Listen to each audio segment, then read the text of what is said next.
أعزائي المشاهدين، السلام عليكم ورحمة الله وبركاته. أهلا بكم معنا ولقاء جديد وفويس نوت. بنسعد بلقائكم كل أسبوع على شاشة الفضائية المصرية. بنستقبل الكثير من مشاركاتكم والرسائل الصوتية اللي بتشاركونا فيها في تجاربكم وأسئلتكم ومشاكلكم، وبنحاول معاكم إن احنا نفكر مع ضيوفنا في كيفية التعامل مع هذه المشكلة، وأيضا بنشوف هذه التجربة وبنستعرضها مع جمهور مشاهدينا لأنها ممكن تكون أيضا درس وعبرة للآخرين. مساعدنا النهارده يكون ضيفتنا الدكتوره هويدا حسن، استشاري الصحه النفسيه. اهلا وسهلا بحضرتك معنا يا يا دكتوره. فندم، اهلا بحضرتك. اسمح لي يا دكتوره واسمحوا لي اعزائي المشاهدين، هنسمع مع بعض رسالتنا الصوتيه النهارده ونعود بعد ذلك ونبدا في طرح اسئلتنا.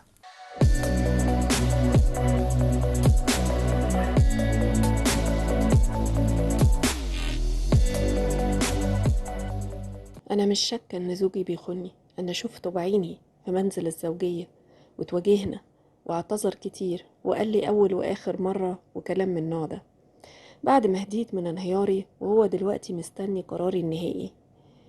يا إما أنسى ونبدأ صفحة جديدة واديله فرصة، يا إما نمشي في خيار الطلاق اللي هو بيقول عليه خراب البيوت، على أساس أنا اللي خنت ودخلت الحرام على حياتنا. مش عارفة أخد قرار، أولا لأن دي أول مرة على حد علمي، ثانيا إن والدي ووالدتي متوفيين وشبه ماليش حد يشيل همي وهم عيالي، ثالثا أنا ربة منزل وعمري ما اشتغلت، وعندي دلوقتي 43 سنة وفي رقبتي 3 أطفال، هعمل معاهم إيه لوحدي؟ اتخنت واتجرحت وصعبان عليا نفسي، خايفة تتكرر تاني وأعيش الألم ده تاني، بس بجد مش عارفة أعمل إيه.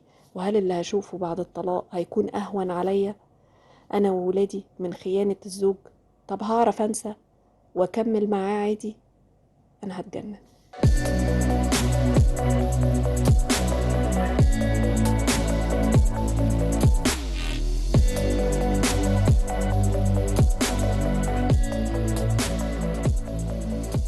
ورجعنا لكم اعزائي المشاهدين بعد ما سمعنا رسالتنا الصوتيه النهارده. الحقيقه فويس نوت صعب جدا.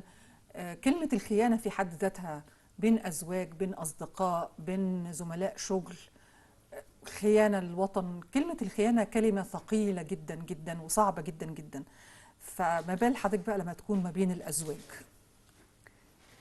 الخيانة هي فقد الأمان بمعنى بسيط جدا. أنا يعني ضلع التعامل مع الآخر، أنا بحتاج للأمان، للمساندة، للمشاركة.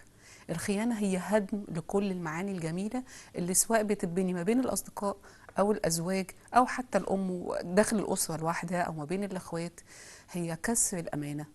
الخيانة هي كسر الأمان اللي أنا مستنياه بمختلف درجاتها بقى، بس هي كلها خيانة أمان، وخيانة الأمانة شيء صعب جدا جدا. بالتأكيد.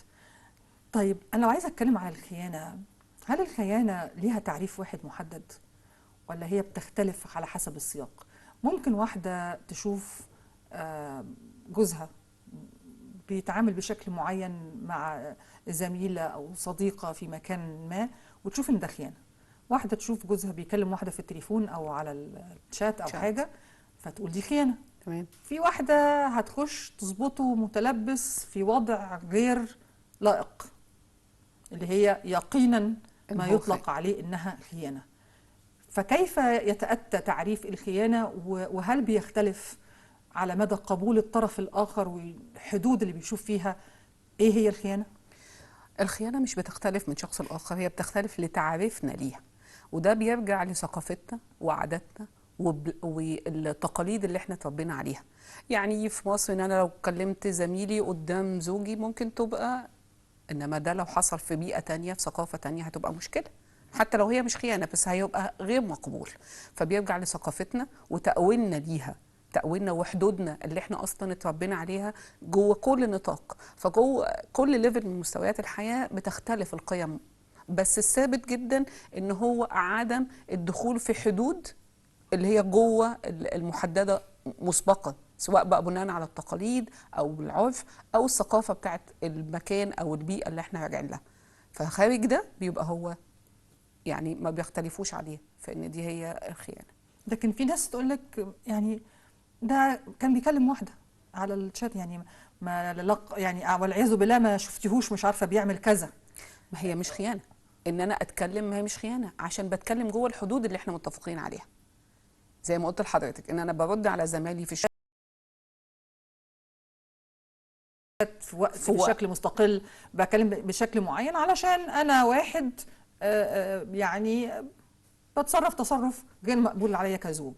لكن الناس ساعات ممكن لو راحت مثلا تحكي لمامتها لخالتها لصديقتها، تقول لها يعني ما جاتش، ده يعني مجرد كلام رايح جاي، انت مثلا ما ظبطتيهوش، مش عارفه بيعمل ايه، فبيتك عدي. مش هنقدر نقول ان دي يعني خيانه بالمعنى الحقيقي للخيانه. بيكون شكل من الاشكال اللي بيحاولوا بيه ان هم ما يوصلوش بالطرفين لنقطه الصدام او نقطه الانفصال غالبا، وتهوين المساله. عشان كده دايما انا بنصح بان لما تبقى في مشكله لازم اقعد مع مختص، لان المختص هو اللي هيقدر يوصل لنا احنا الاثنين طريقه تواصل مناسبه لينا. انا تواصلت مع الحدث بايه؟ بخبرتي انا، اولت اللي حصل ده بطريقتي انا شفت ان ده غلط. مين صاحب اللي يرد عليا التأويل ده صح ولا غلط؟ ويبقى نحط حدود وان ده ما يتكررش تاني. مش ماما ولا خالته ولا اي حد، لازم يكون حد مختص يوصل لنا طريقة تواصل، ينقل لي وجهة نظري وينقل يعني ينقل لك وجهة نظري واخد وجهة نظرك بشكل يكون منطقي وسليم ومقبول. انا مش داخله الحق في الخيانه، ما هوش حق.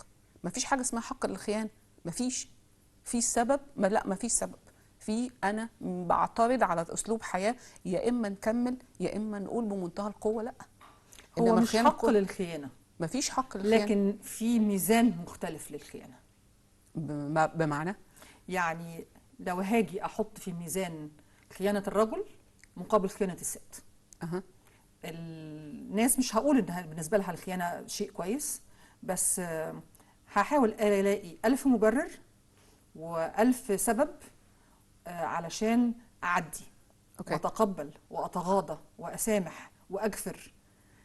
هاجي في الميزان الثانيه، الناحيه الثانيه، الخيانه من طرف بقى الست المره دي، لا لا احنا هنقيم عليها الحد فورا، لازم. لا دي غير مقبوله، دي تتقتل، دي يحصل كذا، دي يحصل كذا. ميزان الخيانه مختل. دي مساله يعني منتشره في مجتمعاتنا العربيه للاسف. أنا شايفة إن ميزان الخيانة هو موجود في كل بلد، يعني في كل البلاد العربية تبع للثقافة، وإحنا معظم البلاد العربية بيحكمنا الدين قبل الثقافة. يعني إحنا كإسلام زي ما ربنا سبحانه وتعالى حل، يعني بغض إن الست تبقى مكشوفة، أو بغض إن ده من الدين بتاعنا إنه يحافظ على المرأة كأزكوين، يعني هي ملكة، مش أي حد بيعمل كده. عشان كده خص الزوجة أو خص الستات بمراحل طهارة في حياتهم، انها يتعرف انها اتجوزت او لا. ليه؟ عشان نحافظ على ان المرأة تبقى كيان مستقل، كيان محترم، مش كيان سهل. عشان كده احنا لما حتى بعد كده جه الفراعنه وما الى ذلك كانوا بيتعاملوا مع السيدات كملكات. وقبل، وزي ما حتشبسوت كانت ملكه وكانت يعني بتحكم العالم في سن صغير، لان الستات ما كانتش الخيانه لمجرد الضعف. ده الخيانه بيرتبطوها بالضعف، او العالم العربي بيبص على انها من ناحيه ان الرجاله خلاص يخونوا زي ما هم عايزين، الستات لا. ده ضد الدين وضد العرف. ما هو في الدين ما فيش هذا المنطق، ما فيش المنطق ده. الاثنين قدام ربنا واحد، بالظبط. العقوبة هنا واحدة، العقوبة واحدة، هنا غير، ده غير مبرر ما عندوش حد لكن سبب. مجتمعاتنا ما بتشوفش كده. حتى وإن كنا مجتمعات بنقول إن إحنا بيحكمنا يعني التوجه الديني بشكل أكبر، بيسيطر علينا بشكل أكبر، بالظبط. ولكن أحيانا العرف بيجي في نقاط معينة وبيتغلب للأسف على النقطة دي. فهلاقي إن المجتمع عندي عنده استعداد إن هو يتقبل فكرة سامحي، بيتك، ولادك، غلطة مش هتتكرر، لحظة ضعف وخلافه. لو هي يعني الخيانة دي كانت من طرفها، كل هذه المبررات ستختفي، وكل هذه المحاولات محدش هيروح للراجل معلش سامح اغفر لحظة ضعف. في الحالتين لو الخيانة ملموسة مش هتتقبل. يعني ما اقدرش زي مثلا بعض الاحوال انا ما اقدرش اقول الست لا يعني الراجل ما غلطش والست غلطت. يعني لو في وضع تلبس ما فيش حد فيهم، لان حتى قانونا لو الراجل يعني قتل مراته في لحظه التلبس براء، يعني حتى القانون بيبرأ ده. هو على انما فكرة مش من القانون حق. هيديله هو، القانون لكن مش هيدي لها هي. لا مش هيدي لها هي لا حق. والسينما المصريه عملت ناقشت ده وتناولته كتير جدا، بس احنا عشان قانوننا جاي من القانون الفرنسي فما اتطبقتش القوانين على كده. انما مش من حق طالما فيها تلبس بيدي للراجل براءه، ان هو لو دخل وقتلها ما فيش مشكله، او مع ايقاف التنفيذ. انما الست بتتحمل الجريمه دي بقى ليها مرجعيات قانونيه ومرجعيات ان احنا اصلا شغالين بالقانون الفرنسي. ما فيش لا قانون. واحتمال هنا ما فيهاش قانون فرنسي، هنا بيدوا احتماليه ما هي يمكن كانت مراته ومش قايل لك، ما هي بقى فمش من حقك في الحاله دي انك كنت تتخذي هذا الاجراء. ما هو انت لو يعني من الثغرات التشريعيه اللي يمكن جمعيات المراه بتحاول انها بتحاول تبطلها. بس انا شايفه ان ما فيش مبرر للخيانه سواء راجل او ست، والاثنين ايكوال، يعني الاثنين زي بعض. ما فيهاش خيانه بقى عشان انت راجل فمسموح معاك جرين كارد تخون كل يوم 4 مرات مثلا، مش مسموح طبعا. اسمح لنا يا دكتوره، اسمحوا لنا اعزائي المشاهدين نتوقف مع فاصل ونعود بعد ونستكمل حوارنا.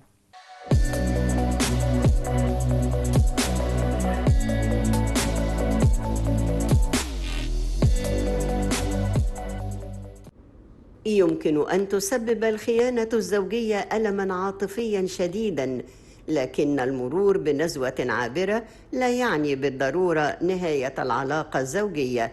تسبب المشاكل النفسية لأفراد الأسرة حالة من الحزن والانهيار بنفس القدر الذي تحدثه الخيانة الزوجية، مما يقوض أساس الزواج ويعرضه للانهيار. ومع ذلك عندما يعتزم الأزواج بصدق التعافي من آثار هذه المشكلة يمكن لمعظم العلاقات الزوجية أن تستمر، بل في بعض الحالات يصبح الكثير من العلاقات أكثر تماسكاً على أساس راسخ من الحب والمودة.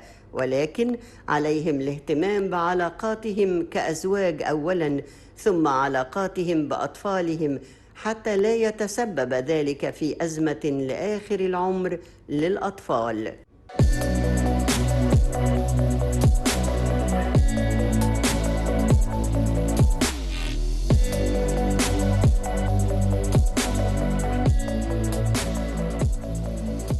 ورجعنا لكم اعزائي المشاهدين نستكمل حوارنا مع الدكتوره هويدا حسن، استشاري النفسيه، وبنستكمل هذا الحوار ورسالتنا الصوتيه اللي وصلتنا النهارده، وللاسف بتتناول مساله الخيانه الزوجيه. هل لحظه قبول المراه لفكره خلاص هو غلط يعني وانا عندي استعداد ان انا اتخطى هذا الخطأ، وهو اعتذر لي وقال لي مش هتتكرر تاني وكل هذه المسألة، هل بتكون لحظة ضعف،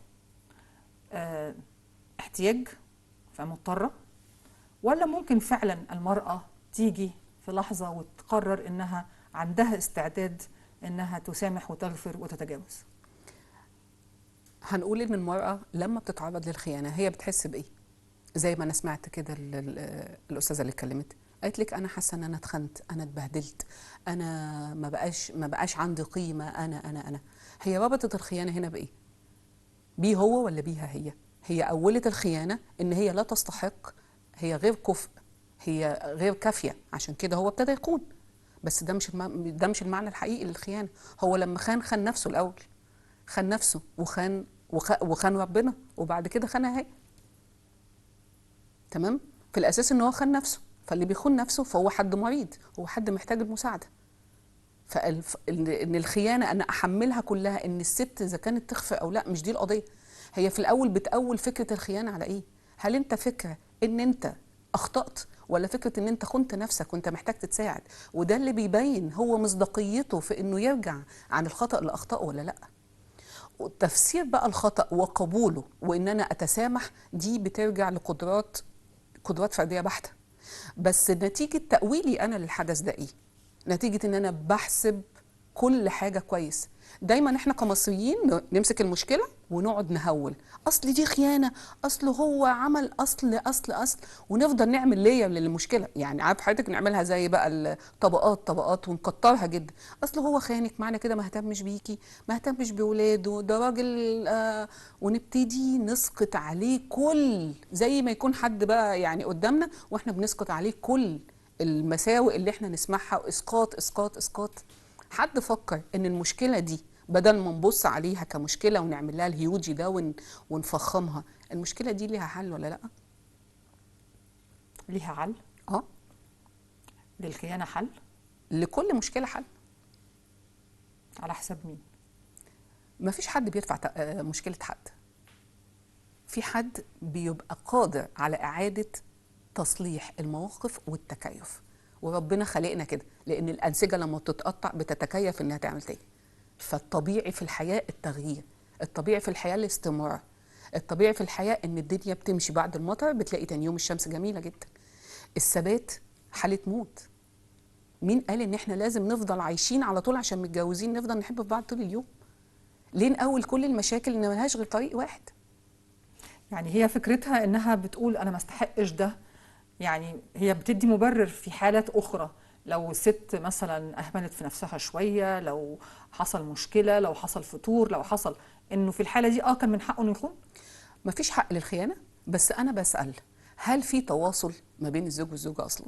يعني هل الاستاذه اللي اتصلت في تواصل ما بينها وبين زوجها ولا لا؟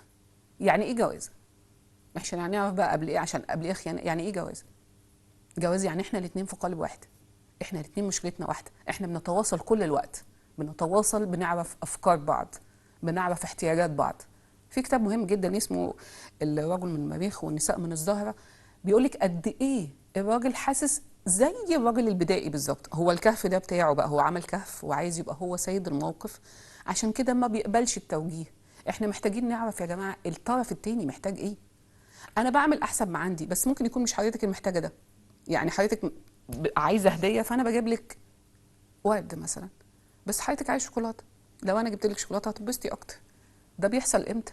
ما هو ده بيعمل فجوه لما انا بفضل اجيب لك الورد وانت مش عايزاه، عشان ما فيش تواصل. احنا فاكرين الزواج هو تواصل، لان من اياتها ان خلق لكم من انفسكم ازواجا لتسكنوا اليها. السكن والموده هنا ان انا شايله كل الحدود اللي ما بيني وما بين الزوج. الحدود مش قصدي حدود اخلاقيه، ان ربنا قال ان احنا ككتله واحده. انا بوصل له حبي ازاي؟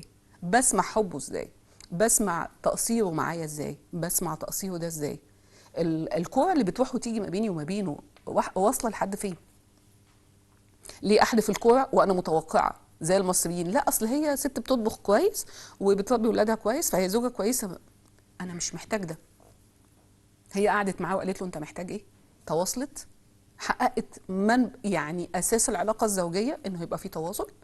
كيف يكون في تواصل ومفيش حوار؟ وهل ده هيكون مبرر للخيانه في الحاله دي؟ مفيش مبرر للخيانه. يعني هرجع اقول لحضرتك مفيش مبرر للخيانه. الخاين هو حد ضعيف. اي حد بياخد حاجه مش من حقه فهو حد ضعيف. مفيش حد بيسرق وعيني في عينك، صح؟ ومفيش حد بيخون وعيني في عينك، الا انه بقى يعني هو بقى يعني ممكن ده يوصل لها لو حد بقى ما بينهم من الكره والعداء وبيحصل، بس يعني في مراحل متقدمه جدا. انما على المستوى العادي انا بعمل حاجه غلط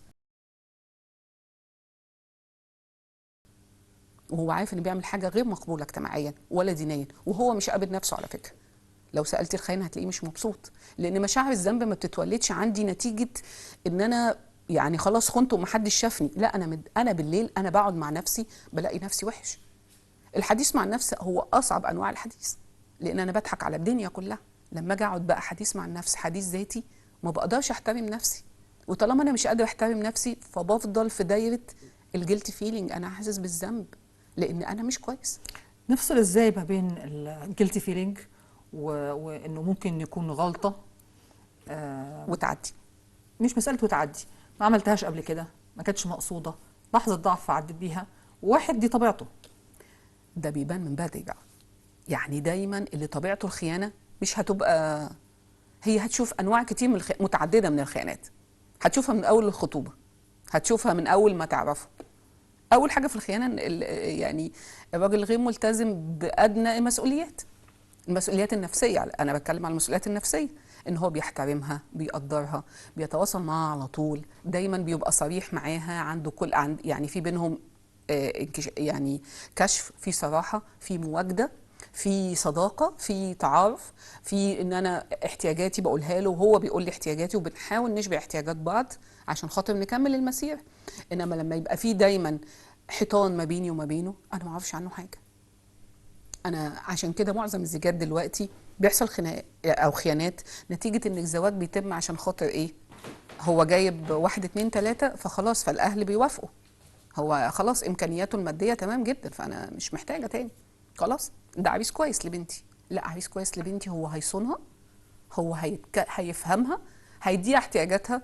احتياجاتها مش فلوس، واحتياجات نفسيه، لان كلنا بنسعى على الاحتياجات النفسيه. هرم احتياجاتنا كده اساسي. مجرد الاحتياجات اللي بتتنسي بعد ما بشبعها بيفضل احترامي الذاتي، وهو ده كلنا مفطورين. كل مدارس علم النفس، كل علم النفس اللي درسناه، كل احتياجاتنا بتتوج بتحقيق ذاتي واحترام ذاتي. لو ده ما حصلش انا انسان ناقص، انا مش حاسس بالكمال، انا انسان ضعيف. فتحقيق الذات هو يعني قمه الهرم في الاحتياجات. فما اوعى نفتكر يعني ان الراجل الخاين ده راجل هو قد كده يعني عمل كل حاجه وهو قادر وهي الست مظلومه. لا، هو ظلم نفسه قبل ما يظلمها هي. واحنا كأسره محتاجين نحط ايدينا على مناطق وجعنا بشكل ارحم من كده. هل الجفاء العاطفي يكون، احنا اتفقنا مفيش مبرر للخيانه، لكن ممكن يكون من الاسباب فعليا اللي ممكن تقود الراجل للخيانه؟ الجفاء والصمت والانعزال او القولبه. اسمع كلام، ازعل، احط له عنوان يزعلني واقفل على نفسي واتشرنق وخلاص. طب انت حليتي الموقف باي اساس؟ شفتي ايه في الموقف؟ سمعتي ترجمته؟ ليه عايشه انت قاضي وحكم ومجني عليه وكل حاجه؟ يعني انا اصل جوزي قال لي كلمه هي قويه جدا، فانا فهمت معناها ان هو قصده كذا، وبالتالي انا اخدت بناء عليها تصرف كذا، وانا خلاص بقى يعني انا عارفه انه مفيش امل في التصليح. هي قامت بكل ادوار الفيلم،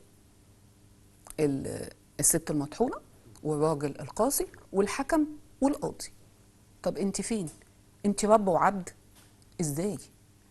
انت ليه بتاخدي السلطه على انك تقرري انك تفسري يعني افعالي بطريقتك انت؟ احنا كبشر عندنا مثلث مهم جدا. لما باجي لي فكره، الفكره دي بتتحول عندي لمشاعر، والمشاعر دي بتتحول عندي لتصرف. انا لو خدت فكره عن حضرتك، سامحيني، فكره مش جميله، هبتدي اول ما اشوف حضرتك مشاعر كلها غضب وحزن ومش عايزه اكمل. تصرفاتي ان انا ممكن اخد بعضي وامشي واقول لحضرتك مش هشتغل، والعكس. افكارنا اللي بتحكم تصرفاتنا. ايه اللي ورا افكارنا ده بقى؟ عدم التواصل. فالجفاء معنى كده ان انا شايفه حضرتك بس انا مش عارفه اوصلك. مفيش بينا لينك حوار. فين التيوب بقى اللي رايحه بيني وبين حضرتك؟ مفيش. عشان كده الجفاء هو مش مصدر للخيانه، هو مصدر لعدم الراحه. الراحه النفسيه هو نقدر تعريفها بسيط جدا، ان انا اقدر اعمل واحب واعيش. الحب ده ميزان. الحب مش الحب اللي بتاع يعني الافلام. الحب اللي هو يعني ايه حب؟ يعني انا شايفاكي قبل ما بشوف نفسي، انا شايفاكي، شايفه احتياجاتك كويس، وشايفه نقط ضعفك بس قبلكي. الحب الغير مشروط. انا قابله زوجي وعارفه ان عنده عيوب، بس عيوب انا قابلاها وعلى المستوى هي مش مقدراني، مش مقدره عيشتي. فالحب ان انا بقبل. والتسامح اللي هو اللي اعلى من الحب ده بناء على رصيدك عندي. هو عامل رصيد قد ايه؟ يعني قدره المراه بقى انها تغفر. انا بفكر ان كل ست، او انا يعني شايفه ان كل ست ليها ميزان.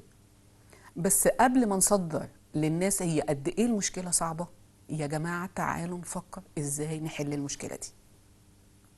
طب اسمح لنا دكتوره، واسمحوا لنا اعزائي المشاهدين نتوقف مع هذا الفاصل ونعود ونستكمل حوارنا.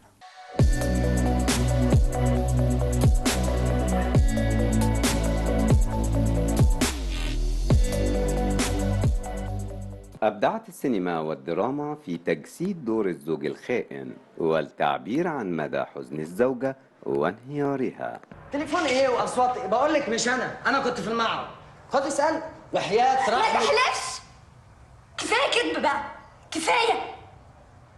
كان انت، كان صوتك، صوت نفسك وانت نايم مع واحده. يا باري بقول لك ما تقوليش، انا اللي اقول لك. اقول لك عرفت كام واحده عليا؟ نمت مع كام واحده غيري، اسمائهم والتواريخ من ساعه ما اتجوزنا. لا، مش من ساعه ما اتجوزنا بس، من اول ما عرفنا بعض، من ثانوي، 10 سنين. خرميات ونزوات، حاجة تقرف. وديتي تعمل منها مجلدات وانا عارفاهم كلهم يا خالد، كلهم. كل مرة كنت بقول لنفسي بس انتي حاجة تانية، انتي اللي في قلبه، خليكي عاقلة، حافظي على بيتك. في الآخر بيرجع لك انتي، في الآخر بيحبك انتي، انتي بس. صح، والله العظيم صح. أيوة، بس أنا تعبت ورحمة أبويا تعبت.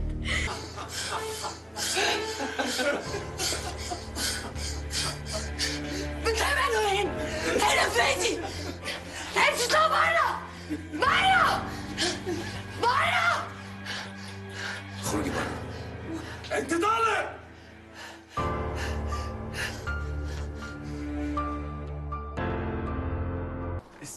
سيبني عشان مش عايزة أتكلم. انا عايز اتكلم.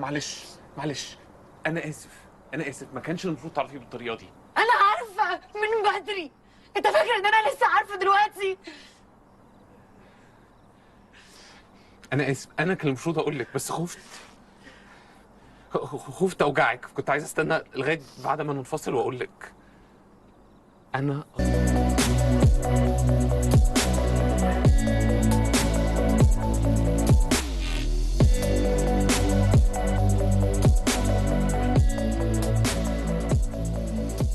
اهلا بكم مره اخرى اعزائي المشاهدين. عوده الفويس نوت، وبنستكمل حوارنا النهارده ومشكله النهارده اللي وصلتنا من خلال الرساله الصوتيه عن الخيانه.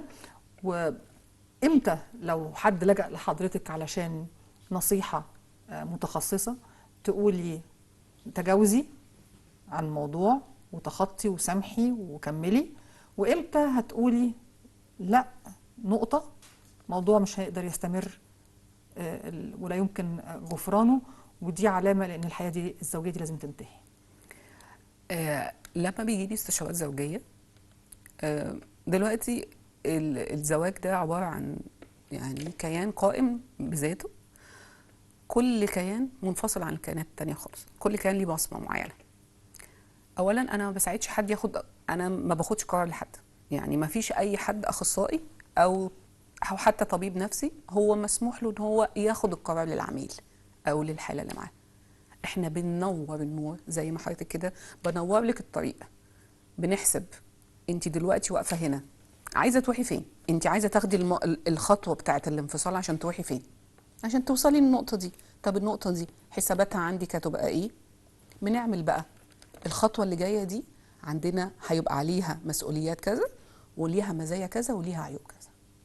بوضح لها بقى، انا لما اوضح لها الصوره فهي تبتدي بقى تعمل البالانس وتقدر تاخد قرار صح بناء على خبره حياتيه وخبره علميه كويس.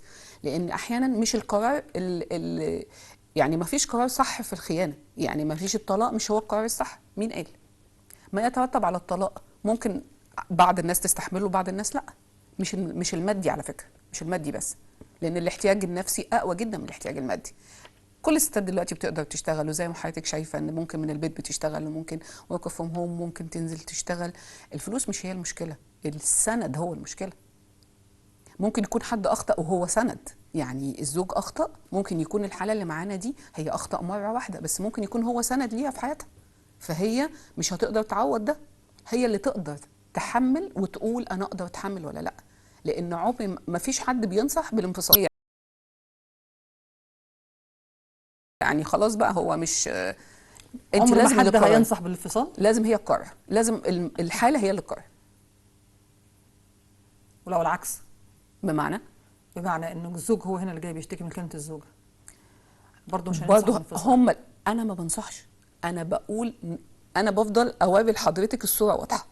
المعالج او المشير الجيد هو بينور الطريق قدام حضرتك. حضرتك داخله على قرار ضلمه، حضرتك مش عارفه ابعاده، انا اسفه الحاله يعني مش عارفه ابعدها، فانا بعمل ايه؟ انا بقول لها الحاله احنا عندنا القرار اللي هناخده ده له ما له وعليه ما عليه، تعالي نحطهم وتعالي فكري في كل واحده انت تقدري تعدي ايه وتقدري تتحملي ايه وما تقدريش تتحملي ايه.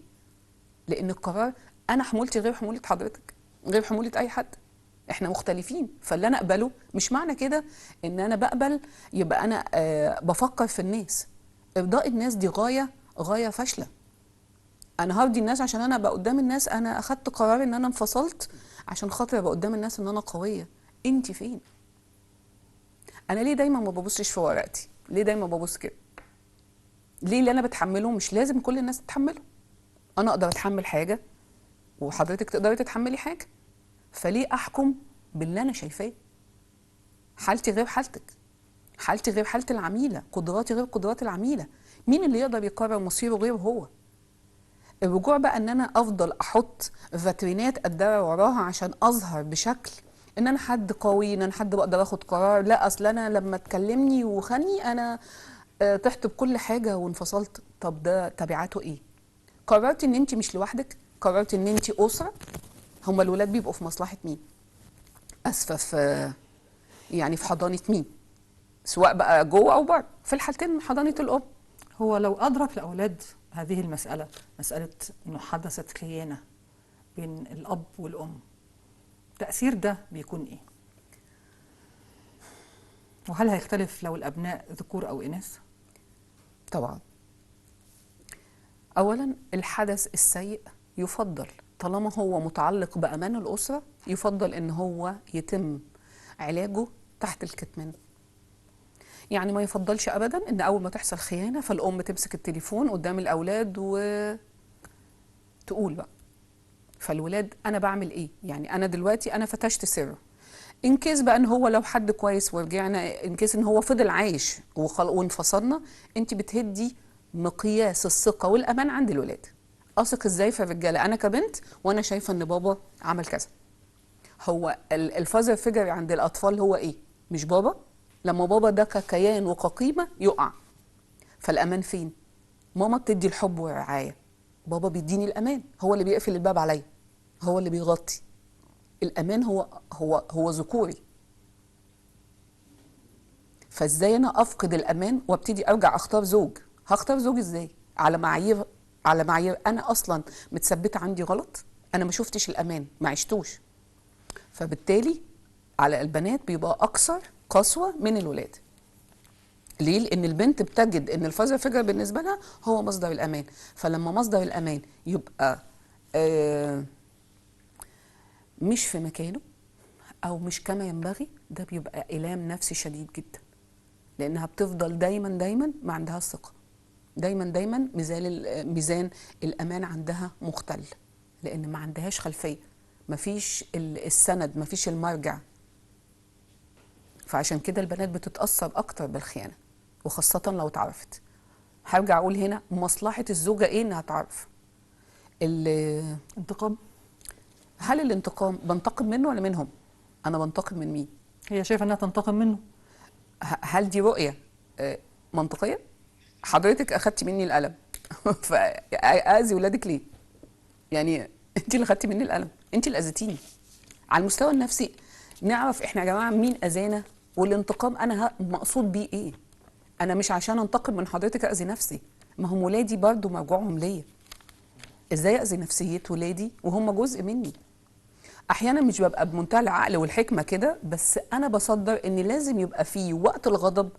يا جماعه احنا وقت الغضب العقل لا يعمل، فما ينفعش احكم مشكله او قرار اسره وقرار مستقبل انا والزوج والاولاد بمرحله غضب. ربنا رحمنا اصلا ان في مرحله الغضب المخ ما بيشتغلش، لان المخ لو اشتغل كانت خلايا جدا هتموت ومش هتتعاد تاني. فربنا سبحانه وتعالى قال لك لا، لما تغضبوا خلاص بقى انا هفصل المخ، الفص الامامي ده من المخ، عشان خاطر جهاز مجلس اداره الجسم موجود فيه، فنبتدي ما نتصرفش واحنا غضبانين. الحقيقه يعني بقدر صعوبه وقسوه مضمون الرساله الصوتيه اللي وصلت لنا النهارده ومشكله النهارده، ولكن زي ما الدكتورة وايدة قالت بالظبط، ما فيش قرارات تتاخد في لحظة الغضب. احنا في حاجة ان احنا نكون لدينا القدرة على استيعاب الموقف والتفكير فيه بشكل سليم، خصوصا اذا كان في ابناء.